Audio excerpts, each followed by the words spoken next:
All right, Nick, let's talk about the Chicago Bears.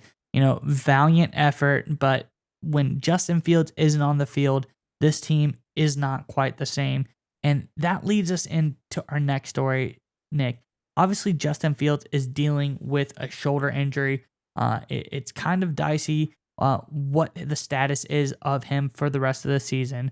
And we're going to get into that, and we're going to get into this season and potentially beyond and what all of this means. But I've got to ask the fans, it's time for you to weigh in on the subject of Justin Fields. He seems like a guy who is the future of this franchise, and you want to take a ginger approach I don't think you're making the playoffs this season. So this is a very delicate situation to deal with. So what should the Bears do with Justin Fields? I want you to let us know in the comments below. Do they shut him down for the rest of the season? Do they maybe just sit him through the bye, bring him back to face the Eagles? Or, does he play through it? There's only 5 games left. Do they play through it? Let us know what your thoughts are on this matter in the comments below. But Nick, what do you got on the Bears? Yeah, so there are a couple storylines I want to highlight here, talking about the Bears and their offense and Justin Fields and how they play out the rest of the season. Because you alluded to it, right? This is not a playoff team this year. No one really expected them to be. They came out, started 2-1, but their defensive struggles paired with some offensive issues along the way have kind of hampered their progress. Fields has exploded as of late, but he got hurt against the Atlanta Falcons. And according to the Chicago Sun-Times, Justin Fields' status remains in question for next week's Packard games. Fields, to your like you said, separated his non-throwing shoulder against the Falcons, and that kept him out of the Bears' 31-10 loss to the Jets on Saturday. Miles, this is on the heels of Darnell Mooney. This is according to Fox Sports. Darnell Mooney, being ruled out for the rest of the year with an injury he suffered. So this is another blow to this offense. And Miles, going into this game against the Packers and then the Eagles beyond it, and they're buying the last few games this season. In my opinion, looking at Justin Fields with his separated non-throwing shoulder, I think the answer to the question is pretty clear. I think you shut him down. He's proven that he can be the guy. He's proven he has to be able to make big plays. But everyone knew after they traded Roquan Smith, after they traded Robert Quinn, this was a team, especially, they kind of knew it going into the year, but after those moves, this is a team building for 2023. This is a team freeing up cap space, looking for opportunities to add quality veterans around Fields next year in the offseason via trade or free agency being the most likely method they use. So at this point, since you're looking to build for 2023 anyway, and Fields is a great playmaker, we saw the unbelievable stretch he had there for a number of games. And frankly, we saw Simeon come in and not do very well against the New York Jets. Offense was not nearly as good as it was with Fields behind center. I think it's clear. Shut down Fields, don't risk an injury, and focus all your efforts into 2023 as you use that cap space and your number 2 overall pick, as it stands right now, to rebuild around Fields. What are your thoughts on that move, and what do you think the Bears should do here? Yeah, no, I think that you at least rest him through the bye, but probably just shut him down for the rest of the season. Uh, let this play out. Don't rush it.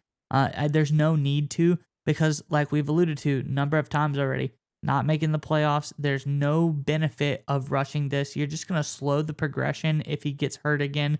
So just you might as well shut him down for the rest of the season. And his best receiver's out. Mooney's Yeah, out. So, I mean, yeah. exactly. There's no chemistry being built. There's no timing. There's no anything really being built. And, quite frankly, strengthen your draft position. Maybe go from 2 to 1, but you're probably good enough just to keep it at number 2. And quite frankly, Nick, there's a lot of options coming in this draft. The number 1 team most likely is going to be the Texans, who most likely will go after a quarterback in the draft. But the Bears, you have your quarterback.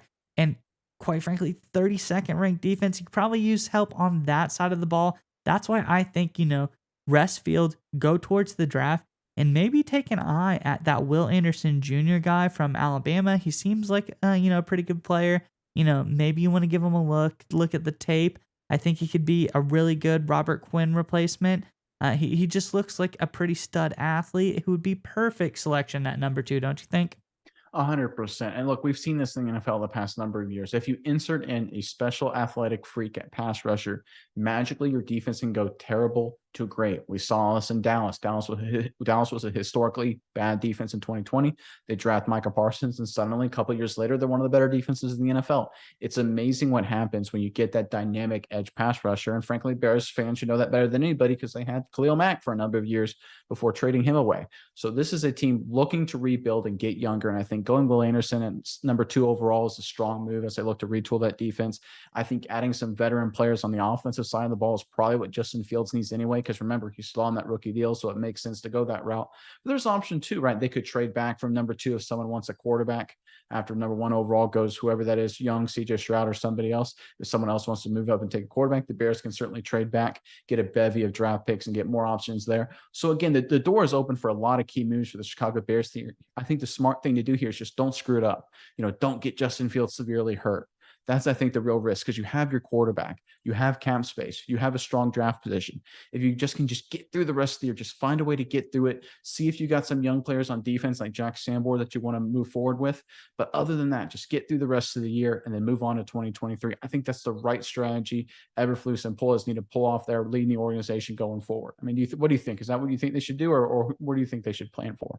Definitely, definitely. I like moving towards the future. Obviously, I think they probably shore up the offense in free agency, like you said, and through the draft. I like going after the pass rusher. You mentioned one guy, but we can name like 10 guys off the top of our head. Yeah. Micah Parsons, you got Nick Bosa, you got Joey Bosa, you got Chase Young. Yeah. You got Aiden Hutchinson this year, Trayvon Walker. Go back to Von Miller with the Broncos. They had Von Miller, and suddenly they're a Super Bowl team, right? It's just one of those things. Exactly. There's just so many guys, so many teams rather, that add a guy at edge rusher and instantly make that team better. So I think that's a high impact, high draft value position. So interesting to look there. Trading back is also interesting. Also a point that could be made to that. Trade back to the mid rounds, get a couple of picks. Number 2 pick is pretty desirable pick. So if you trade back to the mid rounds, you get like you said, a plethora of draft picks, and that could help you not only this year, but for a few years to come to get in through the draft.